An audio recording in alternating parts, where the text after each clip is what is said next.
നാടിനെ നടുക്കിയ വലിയൊരു കൊലപാതക സംഭവമാണ് കൊച്ചിയിൽ ഉണ്ടായത്. കൊച്ചി വൈറ്റിലയിൽ യുവതിയെ കൊലപ്പെടുത്തി റെയിൽവേ ട്രാക്കിൽ തള്ളിയ നിലയിൽ കണ്ടെത്തിയ കേസിൽ എന്തായാലും പ്രതിയെ പോലീസ് വളരെ പെട്ടെന്ന് പിടികൂടിയിട്ടുണ്ട്. കോട്ടയം സ്വദേശി സുധാ ബേബിയാണ് മരിച്ചത്. കൊച്ചി സ്വദേശിയായ ഷാജി എന്ന ആളാണ് ഇപ്പോൾ പിടിയിലായിട്ടുള്ളത്. പ്രതിയെ മരട് പോലീസ് സ്റ്റേഷനിലെത്തിച്ചു. വിശദമായ ചോദ്യം ചെയ്യലുകൾ നടക്കുകയാണ്. ഇരുവരും തമ്മിൽ നേരത്തെ പരിചയമുണ്ടായിരുന്നുവെന്നാണ് പോലീസ് വ്യക്തമാക്കുന്നത്. അപ്പോൾ വളരെ ദാരുണമായിട്ടൊരു സംഭവമാണ്. നമ്മൾ ആ നഗരത്തെ തന്നെ പേടിപ്പിക്കുന്ന തരത്തിലുള്ള ഒരു കൊലപാതകത്തിലേക്കാണ് കാര്യങ്ങൾ പോയിരിക്കുന്നത്. ഒരു സ്ത്രീയെ കൊന്ന് അത് ഒരു സ്വാഭാവിക മരണം അല്ലെങ്കിൽ ഒരു അപകട മരണമാക്കി മാറ്റാനുള്ള ശ്രമമാണ് നടന്നത്. അതാണ് ഇപ്പോൾ അന്വേഷണത്തിൽ പൊളിഞ്ഞിരിക്കുന്നത്. കൊച്ചി വൈറ്റില മേൽപ്പാലത്തിന് തൊട്ട് താഴെയാണ് ഈ മൃതദേഹം ആദ്യം കാണുന്നത്. വൈറ്റിലയിലൂടെ കടന്നുപോയ അമൃത എക്സ്പ്രസിന്റെ ലോക്കോ പൈലറ്റാണ് ട്രാക്കിനോട് ചേർന്ന് യുവതിയുടെ മൃതശരീരം ആദ്യം കാണുന്നത്. ഈ വിവരം അദ്ദേഹം പോലീസിനെ അറിയിക്കുന്നു. അങ്ങനെ അറിഞ്ഞ പോലീസ് അവിടെ എത്തുന്നു. ട്രെയിനിൽ നിന്ന് വീണ് മരിച്ചതാണോ എന്ന സ്വാഭാവികമായിട്ടുമുള്ള സംശയത്തിലാണ് ആദ്യം ഈ പരിശോധനകൾ തുടങ്ങുന്നത്. എന്നാൽ ഈ റെയിൽവേ ട്രാക്ക് ട്രെയിൻ കടന്നു പോകുന്ന ട്രാക്ക് ആയിരുന്നില്ല. ട്രെയിൻ തട്ടി മരിച്ചതിന്റെ പരിക്കുകളും ശരീരത്തിൽ ഉണ്ടായിരുന്നില്ല. അത് സംശയങ്ങൾ ജനിപ്പിച്ചു. അപ്പോൾ മുഖത്തടിച്ചതിന്റെ പാടുകൾ മൃതദേഹത്തിൽ ഉണ്ടായിരുന്നു. ശരീരത്തിൽ രക്തക്കറയും ഉണ്ടായിരുന്നു. ഇതോടെ കൊലപാതകമെന്ന സംശയം ഉടലെടുത്തു. ഇൻക്വസ്റ്റ് നടപടികൾക്ക് ശേഷം കൊലപാതകത്തിനുള്ള സാധ്യത പോലീസ് ഉറപ്പിക്കുകയും ചെയ്തു. തൊട്ടടുത്ത് കണ്ടെത്തിയ ഈ യുവതിയുടെ മൊബൈൽ ഫോണിന്റെ സിം വിശദാംശങ്ങൾ പരിശോധിച്ചാണ് ഇത് കോട്ടയം സ്വദേശി സുധാ ബേബി ആണ് എന്ന അറിവ് പോലീസിന് ലഭിക്കുന്നത്. അങ്ങനെ മരിച്ച വ്യക്തി ആരാണ് എന്നത് പോലീസ് സ്ഥിരീകരിക്കുന്നു. എന്തിനാണ് ഈ മൃതദേഹം പാളത്തിൽ കൊണ്ടിട്ടത് എന്ന രീതിയിലൊക്കെയുള്ള പരിശോധനകൾ പോലീസ് പിന്നെ നടത്തുന്നു. കൃത്യമായും കൊലപാതകം ഒരു അപകട മരണമാക്കി മാറ്റാനാണ് ഇത് പാളത്തിൽ തള്ളിയത് എന്ന സംശയം പോലീസിനുണ്ടാകുന്നു. അതിനെ ചുറ്റിപ്പറ്റി പിന്നീട് അന്വേഷണം നടക്കുമ്പോൾ ഈ ഏകദേശം 35 വയസ്സുള്ള യുവതിയാണ് കൊല്ലപ്പെട്ടത്. ഈ ട്രാക്കിൽ തള്ളാൻ കൊലപാതകി ശ്രമിച്ചത് ഇത് ഒരു അപകട മരണമാക്കി മാറ്റാൻ വേണ്ടിയാണ് എന്ന് പോലീസിന് മനസ്സിലായി. ട്രെയിനിന് മുന്നിൽ ചാടിയുള്ള ആത്മഹത്യയെന്ന് തെറ്റിദ്ധരിപ്പിക്കാനാകും എന്നാണ് പ്രതി കരുതിയിരുന്നത്. എന്നാൽ എറണാകുളം കോട്ടയം ട്രാക്കിന്റെ സർവീസ് ഇല്ലാതെ ഉപയോഗിക്കാതെ കിടക്കുന്ന ഒരു പാളത്തിലാണ് ഈ മൃതദേഹം പ്രതി ഉപേക്ഷിച്ചത്. ഇതോടെയാണ് ആത്മഹത്യയെന്ന് വരുത്തി തീർക്കാനുള്ള ശ്രമം പൊളിഞ്ഞു പോയത്. അപ്പോൾ ആ ഘട്ടത്തിൽ SP നടത്തിയ ഒരു പ്രതികരണം നമുക്കൊന്ന് കേൾക്കാം.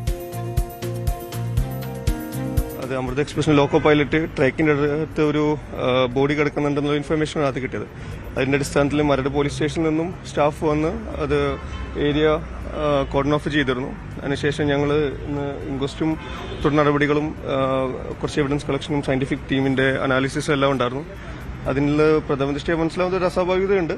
അതിന്റെ അടിസ്ഥാനത്തിൽ ഞങ്ങൾ നോക്കിക്കൊണ്ടിരിക്കുകയാണ്. മരണപ്പെട്ട വ്യക്തിയെ ഐഡന്റിഫൈ ചെയ്തിട്ടുണ്ട്. അതുപോലെ തന്നെ ചെറിയൊരു അസ്വാഭാവികതയുടെ കാര്യങ്ങൾ ഞങ്ങൾ വെരിഫൈ ചെയ്തുകൊണ്ടിരിക്കുകയാണ്. അസ്വാഭാവികതയുണ്ട് മരണത്തിൽ. അത് കാര്യമായിട്ട് തന്നെ ഇൻവെസ്റ്റിഗേറ്റ് ചെയ്യേണ്ട ഒരു മാറ്ററാണ്. എവിഡൻസ് കിട്ടിയിട്ടുണ്ട്. പ്രതിയിലോട്ടേക്ക് ഞങ്ങൾ എത്തിയിട്ടുണ്ട്. തുടർന്ന് തന്നെ പെട്ടെന്ന് തന്നെ. അപ്പോ ഈ മൃതദേഹം കണ്ടെത്തി മണിക്കൂറുകൾക്കകം തന്നെ ഇതൊരു കൊലപാതകമാണ്, അസ്വാഭാവികതയുണ്ട് എന്ന തലത്തിലേക്ക് പോലീസ് എത്തുന്നു. ആ സമയത്ത് നടത്തിയ പ്രതികരണമാണ് നമ്മൾ കണ്ടത്.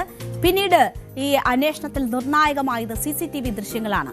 പ്രതിക്കൊപ്പം യുവതി നടന്നു പോകുന്ന ദൃശ്യങ്ങൾ കേസിൽ വഴിത്തിരിവായി.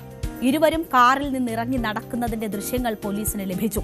ട്രാക്കിന് സമീപം പിന്നീട് ഷാജി ഒറ്റയ്ക്ക് നടന്നു പോകുന്ന ദൃശ്യങ്ങൾ കിട്ടിയപ്പോൾ പോലീസ് ഏതാണ്ട് ഇത് കൊലപാതകമാണ് എന്ന് ഉറപ്പിക്കുകയാണ്. ഈ സമയം ഷാജിയുടെ ഷർട്ടിൽ രക്തക്കറകളും ഉണ്ടായിരുന്നു. ഇതോടെയാണ് പോലീസ് പ്രതിയെ തിരിച്ചറിഞ്ഞ് പിടികൂടിയത്. അപ്പോൾ ഇരുവരും തമ്മിൽ ബന്ധമുണ്ടായിരുന്നു, പരിചയമുണ്ടായിരുന്നു എന്നതാണ് ലഭിക്കുന്ന വിവരം.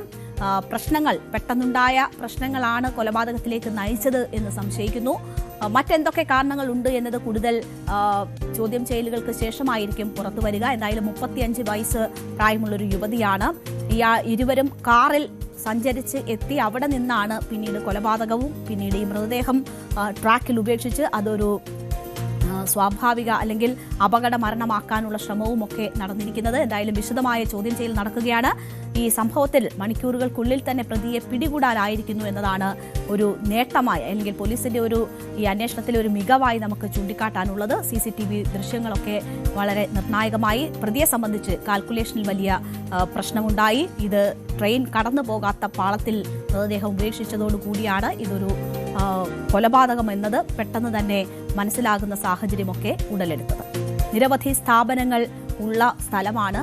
എന്നാൽ ഇവിടെ രാത്രിയായാൽ വെളിച്ചമില്ലാത്ത പ്രദേശമാണ് എന്നതാണ് നാട്ടുകാർ ചൂണ്ടിക്കാട്ടുന്നത്. സാമൂഹ്യ വിരുദ്ധരുടെ താവളമാണ് ഇവിടം എന്ന് നാട്ടുകാർ പരാതിപ്പെടുന്നുണ്ട്. ഉപയോഗശൂന്യമായ പാളമെന്നറിയാതെ കൊലപാതകി മൃതദേഹം ഉപേക്ഷിച്ചതോടെയാണ് ആത്മഹത്യയെന്ന് വരുത്തി തീർക്കാനുള്ള ശ്രമം പൊളിഞ്ഞത്. അപ്പോൾ ഇത്തരം കൊച്ചിയിലെ തന്നെ തിരക്കുള്ള ഇടങ്ങളിൽ തന്നെ ഈ പ്രദേശങ്ങളൊക്കെ എത്രമാത്രം അപകടകരവും സാമൂഹ്യ വിരുദ്ധർ കൈയടക്കിയിരിക്കുന്നു എന്നുള്ളതും കൂടി ഓർമ്മപ്പെടുത്തുന്നതാണ് ഈ സംഭവം. ലോക്കോ പൈലറ്റിന്റെ ജാഗ്രതയും ഈ കേസിൽ വളരെ നിർണായകമായിട്ടുണ്ട്. എന്തായാലും കൂടുതൽ അന്വേഷണം നടക്കുമ്പോഴായിരിക്കും എന്താണ് കൊലപാതകത്തിലേക്ക് നയിച്ച കാരണങ്ങൾ എന്നുൾപ്പെടെ മനസ്സിലാവുക. കൂടുതൽ വാർത്തകൾക്ക് News 18 Keralam YouTube channel subscribe ചെയ്യുക.